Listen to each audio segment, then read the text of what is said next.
কিশোরগঞ্জের বাজিতপুরে বিএনপির মনোনয়ন পরিবর্তনকে কেন্দ্র করে দেখা দিয়েছে চরম উত্তেজনা। প্রাথমিকভাবে শেখ মুজিবুর রহমান ইকবালকে ধানের শীষের মনোনয়ন দেওয়া হলেও পরবর্তীতে তা বাতিল করে এহসানুল হুদাকে মনোনয়ন দেওয়ায় ফুঁসে উঠেছে স্থানীয় নেতাকর্মী ও সাধারণ সমর্থকরা।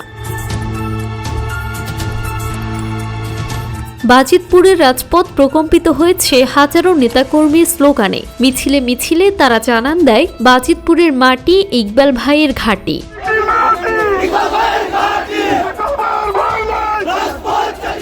বিক্ষুব্ধ জনতা স্পষ্ট জানিয়ে দিয়েছে, ইকবাল ছাড়া অন্য কাউকে তারা মেনে নেবে না এবং দাবি আদায় না হওয়া পর্যন্ত রাজপথ ছাড়বে না। সমাবেশে বক্তারা অভিযোগ করেন, গত 17 বছর শেখ হাসিনা সরকারের আমলে যখন নেতাকর্মীরা হামলা মামলার শিকার হয়েছেন, তখন একমাত্র ইকবালই তাদের পাশে ছিলেন।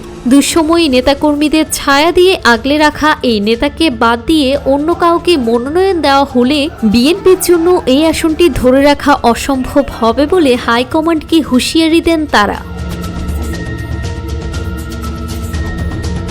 তৃণমূলের দাবি, দলের ভারপ্রাপ্ত চেয়ারম্যান তারেক রহমান যেন তৃণমূলের আবেগ ও বাস্তবতা বিবেচনা করে অবিলম্বে শেখ মুজিবুর রহমান ইকবালের মনোনয়ন পুনর্বহাল করেন।